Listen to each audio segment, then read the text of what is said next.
नमस्ते दोस्तों, कैसे हैं। आशा करते हैं कि आप सब बढ़िया से होंगे।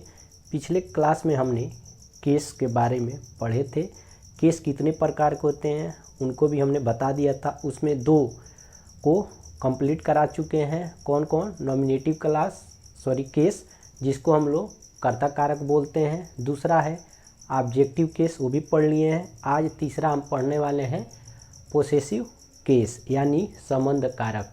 संबंध कारक को पढ़ने से पहले हम केस टेबल को बता देना चाहते हैं। केस टेबल अगर आप लोग समझ गए तो प्रतियोगी परीक्षाओं में जो पूछे जाते हैं रॉन्ग ऑप्शन वाले, जैसे 4 ऑप्शन दिया रहता है, सेंटेंस दिया रहेगा, उसको 4 पार्ट में कर देते हैं, first A B C D ऐसे में, और दे देता है कि कौन से ऑप्शन गलत हैं। तो अगर आप समझ गए ये केस टेबल को तो आप गलत नहीं करेंगे, क्योंकि यहीं से 2-3 क्वेश्चन पूछ देते हैं। अभी हम बताएंगे, ठीक है। तो केस टेबल को पढ़ने से पहले हम जो बचा हुआ है पोसेसिव केस यानी संबंध कारक, उसको पढ़ लेते हैं। संबंध कारक क्या होता है? तो जब किसी नाउन, प्रोनाउन या एडजेक्टिव का प्रयोग किसी व्यक्ति या विशेष के लिए या विशेष वस्तु के संबंध को बताने के लिए या अधिकार जताने के लिए किया जाता है तो वो पोसेसिव केस कहलाता है, यानी संबंध कारक होता है। आई होप कि आपको समझ में आ गया होगा। एक बार और बता देते हैं क्या होगा। जब किसी नाउन, प्रोनाउन या एडजेक्टिव का प्रयोग किसी व्यक्ति या वस्तु के संबंध को बताने या अधिकार को जताने के लिए किया जाता है वो पोसेसिव संबंध कारक कहलाता है। अब इसको हम सबसे पहले इंग्लिश में डिफिनेशन लिख लेते हैं, तब आगे जाके इसके एग्जाम्पल के द्वारा समझते हैं। तो देखते हैं कौन सा पढ़ना है। पोसेसिव तीसरा था ना,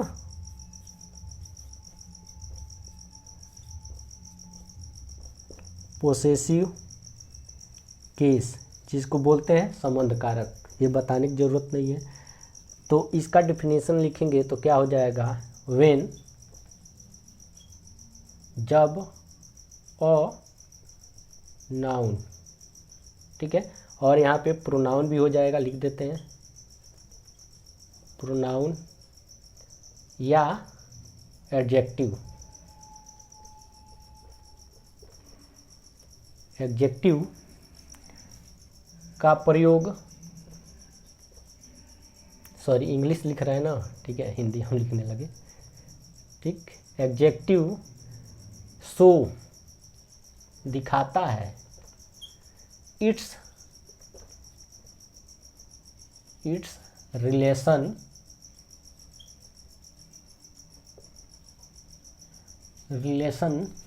विद के साथ आर या पोसेसिव एन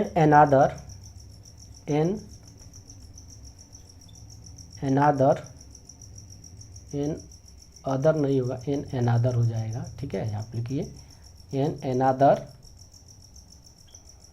नाउन, ठीक है, NOUN नाउन।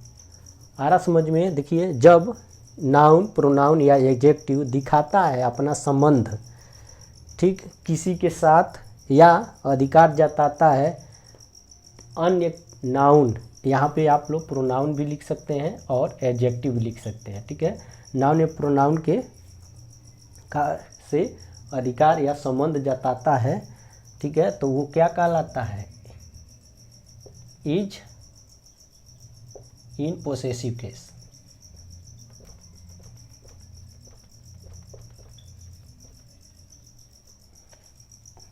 जताता है तो वो किस में होता है, पोसेसिव केस में होता है।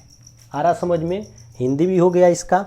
हिंदी क्या बताया है, जब किसी नाउन, प्रोनाउन या एडजेक्टिव का प्रयोग किसी व्यक्ति या वस्तु के साथ संबंध को बताता है या अधिकार को जताता है उसको हम पोसेसिव केस कहते हैं। आ गया समझ में? हिंदी बता दिए, इंग्लिश भी बता दिए। अब इसको समझते हैं एक एग्जाम्पल से। आ रहा समझ में? एग्जाम्पल क्या होगा, 3 ठो एग्जाम्पल लेते हैं। पहला एग्जाम्पल हो जाएगा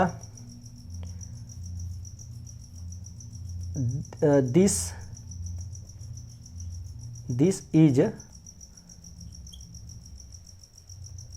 राम्स बुक, ये पहला हो गया। आ रहा समझ में? दूसरा ले रहे हैं वो हो जाएगा इज, अरे एक मिनट, सेंटेंस नहीं बन रहा है। दिस पेन इज, या दीज लिख दीजिए, दीज पेन, ये पेन आर माइन। ठीक है, ये हो गया। अब इसके बाद एक और एग्जांपल ले लेते हैं, वो हो जाएगा सी इज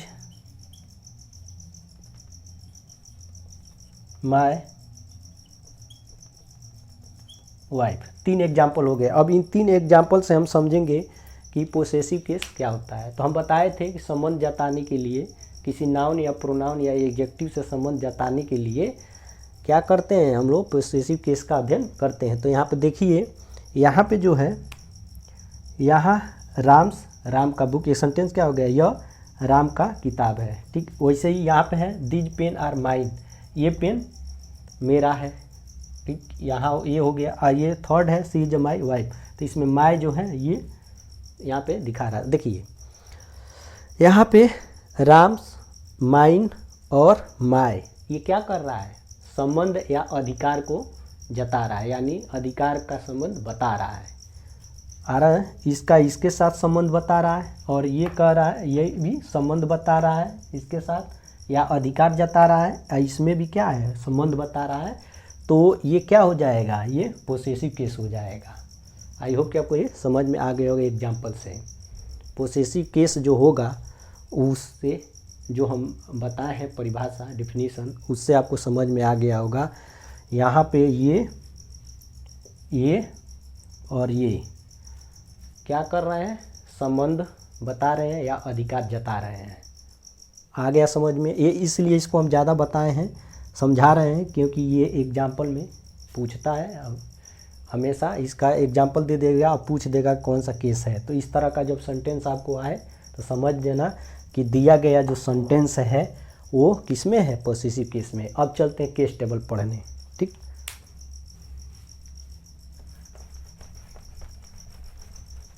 अगर केस टेबल को आप समझ गए तो एग्जाम में इसी पे आधारित क्वेश्चन पूछते हैं, रॉन्ग या राइट में, कि कौन सा कथन सही है और कौन सा गलत है। तो यहाँ पे हम समझेंगे। देखिए, केस टेबल को हम लोग जितने भी केस होते हैं उनमें बांट लिए हैं। कौन कौन से केस होते हैं, nominative case, objective case, possessive case और रिफ्लेक्सिव केस। ठीक है, ये रिफ्लेक्सिव केस जो है ये अभी बताया नहीं है, तो इसको ज़्यादा जानने की ज़रूरत भी नहीं है। देखिए, अगर किसी सेंटेंस में ये दिया है, ठीक है, I, we, you, he, she, it, they, तो वो समझ लेना कि नॉमिनेटिव केस है। इसके पहले वाली क्लास में मैंने बताया था कि नॉमिनेटिव केस को ही हम सब्जेक्ट भी कहते हैं। सब्जेक्ट क्या हो सकता है, नाउन या प्रोनाउन हो सकता है। तो देखिए, ये सब्जेक्ट के रूप में यहाँ पे है। आई होप कि आपको समझ में आ गया होगा। अब वहीं पे ऑब्जेक्टिव केस का हम क्या बताए थे कि किसी सेंटेंस में, किसी दिए गए सेंटेंस में अगर ऑब्जेक्ट है तो हमेशा क्या होता है, ऑब्जेक्टिव केस में होता है। तो देखिए, ऑब्जेक्ट के जगह पे हमेशा वाक्य में ये दिया रहेगा, मी, अस, यू, हिम, हर, इट और देम। ऐसा नहीं है कि ऑब्जेक्ट के जो ये है ऑब्जेक्टिव केस, ऑब्जेक्ट है वो सब्जेक्ट जगह पे यूज होगा। अगर यूज हुआ होगा तो समझना गलत हो जाए, वो सेंटेंस गलत है, क्योंकि हमेशा नॉमिनेटिव केस जो होता है सब्जेक्ट के रूप में प्रयोग किया जाता है, और ऑब्जेक्ट के जगह पे ऑब्जेक्टिव केस में ये सब शब्द जो दिए गए हैं, वर्ड दिए गए हैं, वो प्रयोग होता है। अब आते हैं हम लोग नेक्स्ट पे। अब देखिए, इसका संबंध हम बता रहे हैं, ये और ये दोनों का, नॉमिनेटिव केस और ऑब्जेक्टिव केस, एक एग्जाम्पल से समझा रहे हैं। जैसे हो जाएगा यहाँ पे, ही एब्यूज्ड टू मी, उसने मुझे गाली दिया। आ रहा समझे? तो देखिए, ये क्या है, वर्ब है, बताए थे ना, और वर्ब के सब्जेक्ट के रूप में जो प्रयोग होगा वो क्या होगा, नॉमिनेटिव केस होगा। तो यहाँ पे जो ही है, आ रहा समझ में, तो ही क्या है आपका, सब्जेक्ट है सब्जेक्ट, ठीक। तो सब्जेक्ट जब है तो हम कहेंगे कि ये जो सेंटेंस दिया गया है ये किस में है, नॉमिनेटिव केस में है। आ रहा समझ में। वहीं पे यहाँ हम देखें तो ये जो दिया है ये किस जगह पे है, ऑब्जेक्ट के रूप में, ऑब्जेक्ट की जगह पे, कर्म के स्थान पे है।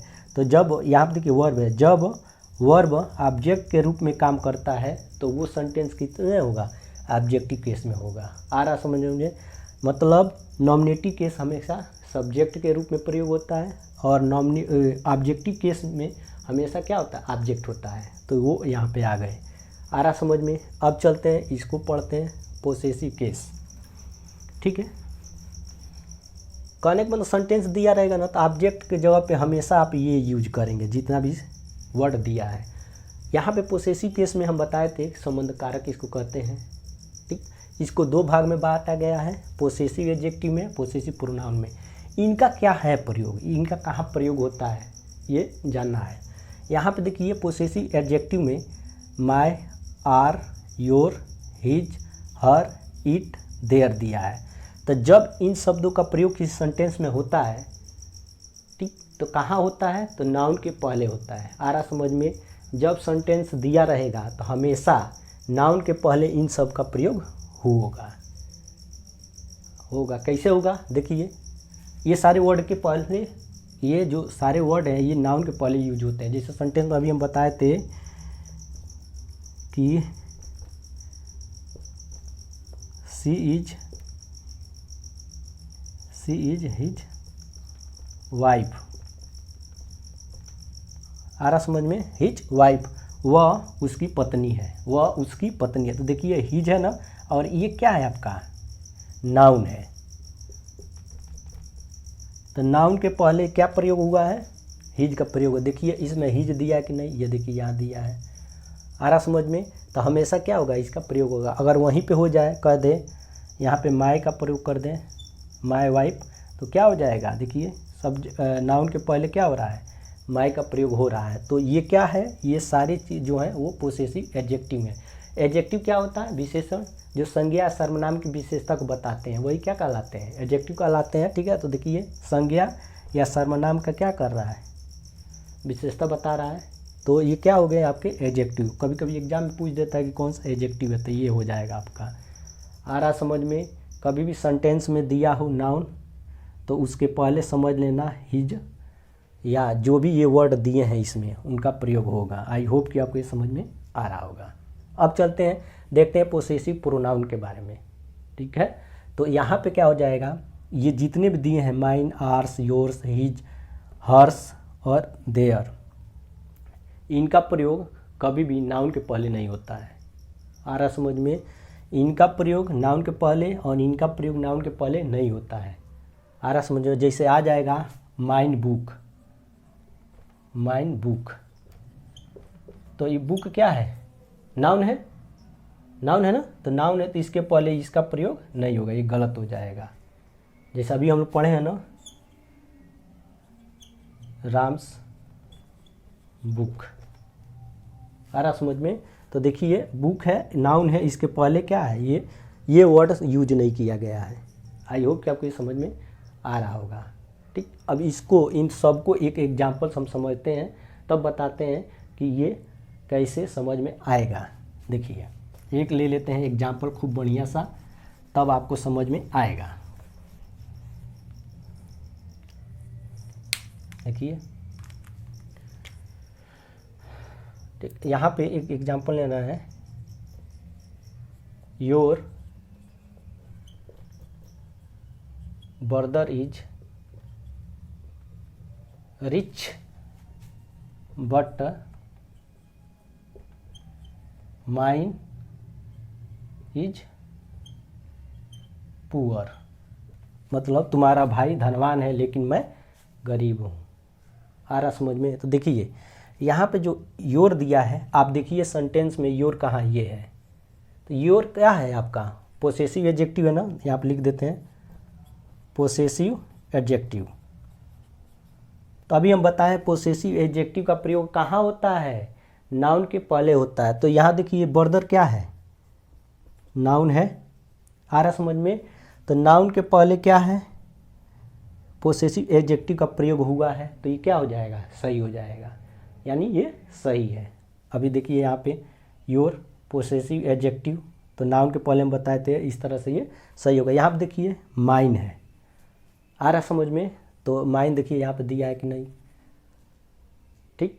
और ये जो दिया है ये क्या है, पोसेसिव प्रोनाउन है। तो पोसेसिव जब प्रोनाउन है तो इसके बाद देखिए नाउन कोई है नहीं है, इसलिए ये सेंटेंस क्या है, सही है। यहीं पे अगर माइन के जगह पे माय लिख देता तो क्या होता है, ये सेंटेंस गलत हो जाता है।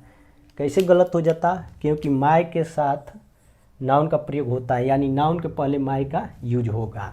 देखिए यहाँ पे दिया है, इसको समझिए और इसको, आ रहा समझ में, ठीक। अब देखिए यहीं पे मान लेते हैं ये पूरा है, ठीक।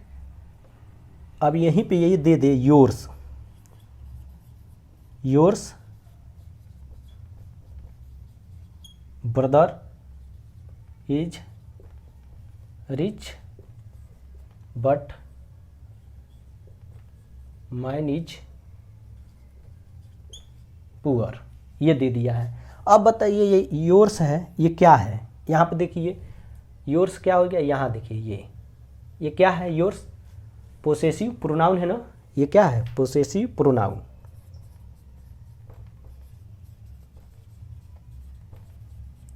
जब पोसेसिव प्रोनाउन है तो हम क्या बताए थे, पोसेसिव प्रोनाउन प्रोनाउन जो है वो नाउन के पहले प्रयोग नहीं होता है। और यहाँ पे देखिए ये क्या है, आपका नाउन है, आ रहा समझ में। तो नाउन के पहले पोसेसिव प्रोनाउन का प्रयोग नहीं होता है, जब नहीं होता है तो यहाँ पे हुआ है तो ये सेंटेंस क्या हो जाएगा, गलत हो जाएगा। जबकि पहले वाला जो सेंटेंस दिया है उसमें देखिए पोसेसिव एडजेक्टिव है तो इसका प्रयोग हमेशा नाउन के पहले होता है, इसलिए ये सेंटेंस क्या है, सही है। आई होप आपको यह समझ में आ गया होगा, आ रहा समझ में।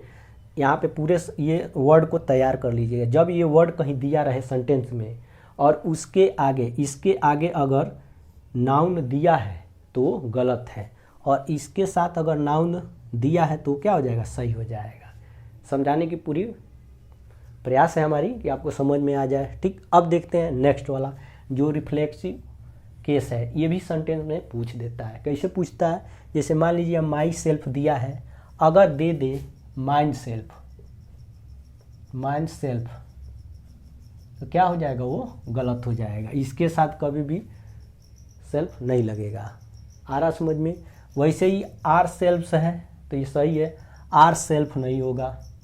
अब देखिए यहाँ पे योर सेल्फ है, योर सेल्फ्स है, तो ये सिंगुलर के लिए है और ये प्लूरल के लिए है, यानी सेंटेंस का बोध जब हो रहा होगा प्लूरल में तो योर सेल्फ्स हो जाएगा। आ रहा समझ में। अगर सिंगुलर का हो रहा है तो योर सेल्फ हो जाएगा, ठीक। वहीं पे अगर सेंटेंस में दिया है हिम सेल्फ, हिम सेल्फ, तो वो क्या होगा, सही होगा। अगर इसके जगह पे कभी कभार सेंटेंस में दे देता है हिम सेल्फ्स, तो ये क्या होगा, ये गलत होगा। आई होप कि आपको समझ में आ रहा होगा, ठीक। वैसे ही ये भी है हर सेल्फ, अगर हर सेल्फ दिया रहेगा तो भी क्या हो जाएगा, गलत हो जाएगा। कहने का मतलब आपको ये सारी चीज़ें याद करनी पड़ेगी। जब ये याद रहेगा तो वहाँ सेंटेंस पे तुरंत पकड़ लेंगे। ऐसे लड़के पूछते हैं कि कहाँ से कैसे पकड़ में आता है कि कौन सा जो ऑप्शन है वो गलत है। तो जब तक ये आप याद नहीं किए रहेंगे, समझे नहीं रहेंगे, तब तक आप पकड़ नहीं पाएंगे। इंग्लिश का ये ट्रिक है। अगर ये आपको समझ में आ गया तो सही है। और इस सेंटेंस में दे दिया है, ठीक है, यहीं पे देखिए अगर दिया है जैसे माई इज पुअर, ठीक, या चाहे इधर दे दिया है तो आप हम ही समझाएं अभी, उस तरह से समझे रहेंगे तो आप तुरंत बता ले जाएंगे। आई होप कि आपको ये सारे समझ में आ गया होगा। एक बार और देख लीजिए, नॉमिनेटिव केस में हमेशा ये सारे शब्द आते हैं, यानी सब्जेक्ट वाले जितने भी शब्द होंगे नॉमिनेटिव केस में, ऑब्जेक्ट के जगह प्रयोग जो होने वाले शब्द हैं वो ऑब्जेक्टिव केस में होंगे। आरस में। और पोसेसिव केस में दो पार्ट कर लीजिए, एक पोसेसिव एडजेक्टिव, पोसेसिव एडजेक्टिव का प्रयोग नाउन के पहले होता है, वहीं पे पोसेसिव प्रोनाउन का जो है उनका प्रयोग नाउन के पहले नहीं होता है। आ रहा समझ में। ये आपको बताया रिफ्लेक्टिव केस जो है उनका प्रयोग ऐसे किया जाता है। जैसे यहाँ पे दे दे कि माई वाइफ हो गया, यहाँ पे योर हस्बैंड हिज बैग, उसका बैग, यहाँ पे हर फैमिली, उसकी फैमिली। तो इस तरह से आप देखते चलेंगे, आ जाएगा। चलिए, इसी के साथ आज का ये केस वाला टेबल समाप्त करते हैं। इसके बाद इसी पोसेसिव केस में ही हम लोग एपॉस्ट्रॉफी का प्रयोग कैसे किया जाता है किस सेंटेंस में, वो पढ़ाएंगे। यानी कई जगह लिखा रहता है फ्लावर्स, ठीक है, फ्लावर्स, ठीक है। तो इनका देखिए ये एपॉस्ट्रॉफी है ना, जो प्रयोग हुआ है, इससे प्रयोग होता है। तो इनका प्रयोग हम बताएंगे कि कौन सा सेंटेंस में प्रयोग किया जाता है तो सही रहता है। जैसे ये निर्जीव वस्तु है, फूल जो होगा वो क्या होगा, निर्जीव वस्तु होगा। तो निर्जीव वस्तु का, ठीक है, सॉरी ये फ्लावर्स। तो चलिए, तो इस तरह का सेंटेंस बताएंगे। कहने का मतलब निर्जीव वस्तु के साथ कभी भी एपॉस्ट्रॉफी का प्रयोग नहीं होता है, ठीक। यहाँ पे ट्री हो जाएगा, यहाँ पे मान लीजिए ट्री लिखिए, TREE, फ्लावर्स ट्री, ठीक। तो इसी के साथ अगर अच्छा लगा होगा तो लाइक, शेयर और सब्सक्राइब करना ना भूलिएगा।